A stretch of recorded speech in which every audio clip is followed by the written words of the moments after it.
Good morning. Thanks for tuning in to another daily conversation about situations in everyday life. So let's talk about it. So today here in Georgia, it's nice and sunny again. Kind of the everyday thing here in Georgia, unless the weather wants to be a little gloomy or a little rainy. Normally we have sun. And today, I think my emotions are matching the weather. I'm a little bubbly. I'm a little sunshiny today because we are one day away from the kiddos going back to school. My anxiety is starting to go down a little bit, just having to get everything in order for them to start. It's kind of, I see everything kind of coming together. So my anxiety is like going into rest mode. This process has really taught me a lot over the past about a week. Just looking at everyone's movements throughout this process and how sometimes your actions can trickle down to your kids' actions. So, for example, if you're giving off a worrisome, frustrated, energy, they're going to start to feel that. They're going to start to kind of say, okay, I need to worry. Mom, am I getting my hair done? Mom, am I going to get this? Mom, because you're giving off that energy. So I kind of noticed, like, my kids kept like, oh, am I getting my hair done at this time? They started to just, instead of just relaxing. Normally, they don't really do that. They just go with the flow. Whatever we do, And they started to kind of get worried. How are you guys going to do everything? You and Daddy are both working all day, because prior to, we used to both do, like contract work. So it was done at on our time. Now we both are kind of doing a kind of set schedule job. So it worries them for their activities and things that they want to do. And, me and my fiance just kind of realized we got to kind of let them not feel like we're not going to be able to meet their needs when it comes to those kind of things because our time is too consumed. How do we do that? I don't even know. I can't even tell you if my day at work today might be light. It might be heavy tomorrow. I might not be able to just step away for 15 minutes as I could do on a regular day. Some days I don't even get to take my 15-minute break. Because it gets a little hectic. So I can't make a promise. Like I always tell them, put your activities on the board so I can see it every day. Like what do they have scheduled for today? Do you have basketball? Do you have cooking club? Do you have what do you guys have? Right? So that's kind of like a new thing that we're going to do this year. Making sure I have a board on our hallway wall with all of their scheduled curriculums on it, just so that everyone doesn't feel overwhelmed. Because it seems like when I get overwhelmed, because my fiance doesn't really get overwhelmed. He does, but he keeps it more bottled in. I'm like, if I'm overwhelmed, the whole world is going to know. Everyone, I'm at the tip of the top mountain top. I scream out, oh, Lord Jesus. I'm extremely dramatic, especially when it's something emotional. So, it definitely will rub off on them. And I kind of want to do this thing where I kind of started to tell myself where it's like, you got to be in control. You got to take control of everything, your thoughts, your choices, your actions, right? You can't always keep looking to blame someone for something. Oh, this is why I'm stressed out, or this is why. No, you already know what the deal is. You already know what you're dealing with. So why are you letting it consume you? Why are you letting it take you to a place where it's like you may not be able to find yourself out, right? I would never forget years ago when we were on tour, and I think we were in London or Paris, and our roadie lost his passport. And we all started Mind you, we're in a different country and he doesn't have his passport. So we're sitting here panicking like, oh my God, what are we going to do? We got to get to the next country for the show, because overseas, it's like if you go over there for a 30 to 60 day tour, you're literally, mind you, it's not like America where it's like, 3-hour drive to this state, or it's not like that. It's like hour drives to the next country, right? So you literally have to hop off a stage and get to the next. And if you're flying from one country to the next, you got to pack up all your stuff, get to the airport, get on your flight, get to the next country. So this location, we were either leaving from London to go to Paris or from Paris to go to London, something like that. And he left his passport. Mind you, we were going to either miss the flight, miss the show. It was just like everything was just going to go haywire. And mind you, he's the one that lost it. But he's sitting there with the most calmest face ever. The rest of us are stressing out, running around, acting crazy. And he's just sitting there like, why are you guys stressing out like that? He was like, there's nothing we can do about it happening. We should be using our energy to figure out what's plan B. What are we going to do now?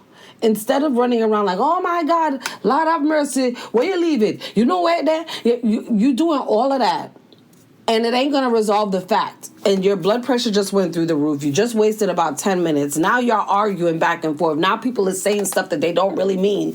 You're doing all kinds of stuff because you made the choice to let that stress consume you.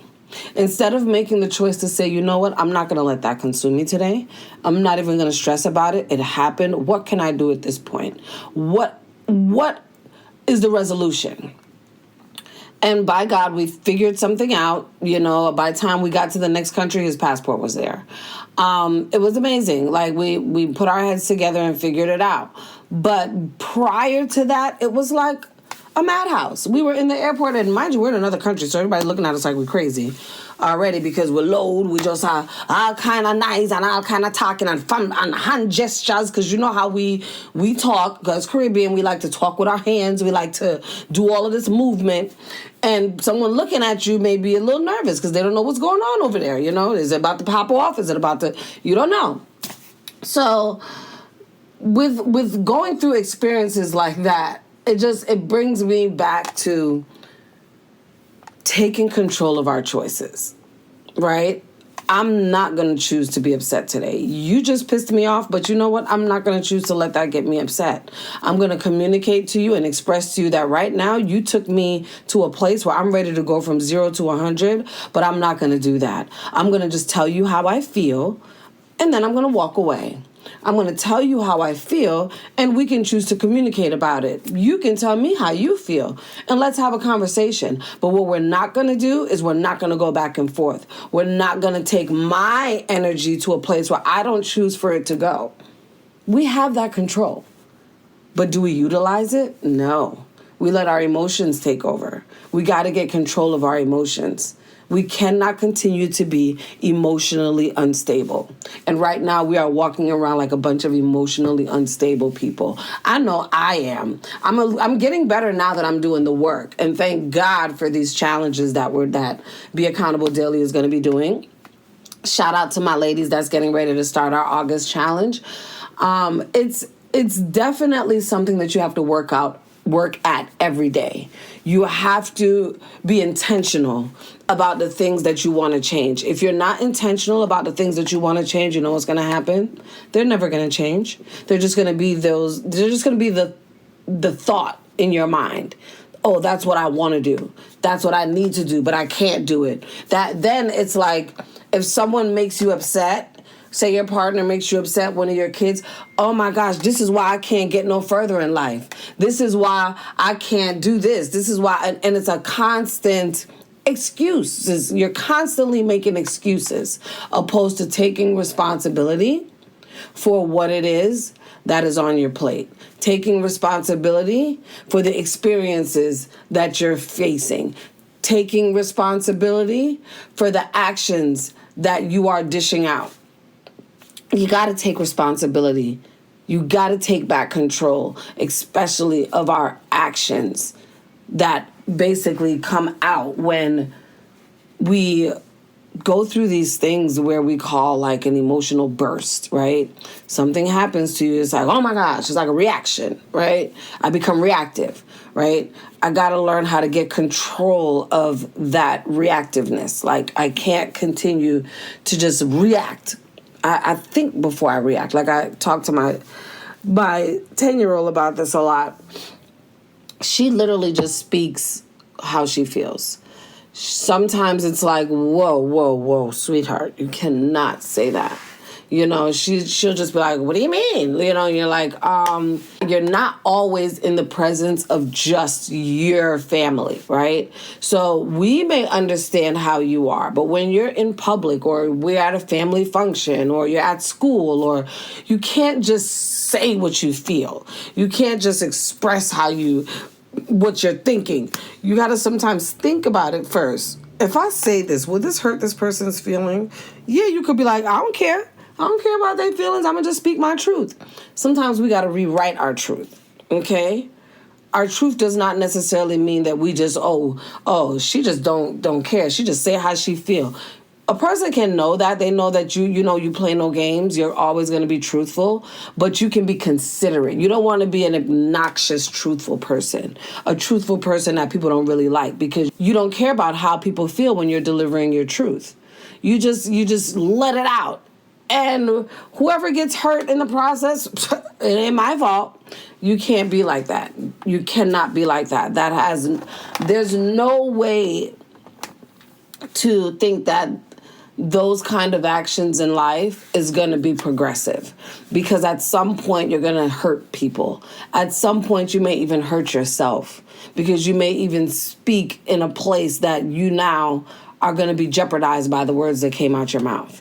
So you have to be very mindful of the things that you let come out your mouth, especially what setting you are in, who is there. You got to learn to read the room. A lot of us don't know how to read the room. We just walk up in that bad boy and we like, speaking our truth, and you got the op in the back and you ain't even peeped that he back there, right? Because you just going. You so lit. You so into yourself that you're not reading the room. And it's great to have confidence, but you got to learn to read the room. You got to learn to read how people are feeling in the moment. Someone might be in such a dark space and you just come in there just talking about all your glories and all your glitz and all your glamour. And it's okay to be confident and happy in your success, but it's also okay to have empathy for people and understand what people are going through, right? You got to be able to have that, because you know what? You're going to want it in return one day.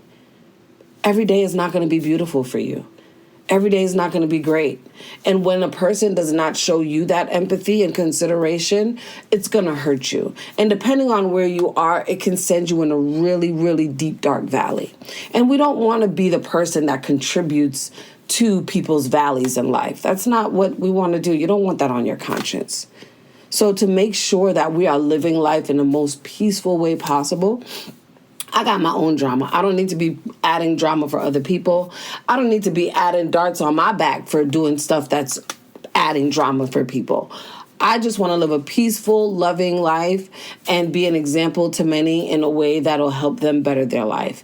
So I'm never perfect. I never act like I'm perfect, right? I will let you know quick. I'm one that may fall, and you may have to remind me, hey, and pick me back up, because I'm a very emotional person. And my biggest challenge is allowing my emotions to take over my actions. That is the biggest thing I battle with every day. That is something that I have to make a choice every day to work on, because I am very emotional. And I realize in doing my self-discovery challenge that my softness it's very tied with my emotions, right? So if I'm feeling really emotional, if I'm not feeling comforted, if I'm not feeling a certain kind of way, that softness is not going to come out of me, right? Here goes my wall. Here goes the tough girl. When my emotions are in balance, oh my gosh, I'm like, it'll be so overwhelming that once it goes away, you're like, where is that girl? Where, like, it's like night and day. And you'll be looking at me like, yo, you tripping. And I'm like, I know. It's like really psychotic. I get into a really crazy place when I get emotional, and I really try not to go there because it comes from a good place, but the way it shows up, it might not show up great, right? So the key is owning it, taking control of it, understanding that only you can fix it. No one else can fix it. If you didn't say that, you can't control what people say. You can't control what people do. You can only control how you react. So make sure that is your focus and not what the other people are doing. You got to make sure your focus is on how am I acting, how am I showing up, because at the end of the day, that's the only thing that we can control. And with that being said, continue to be the best version of you.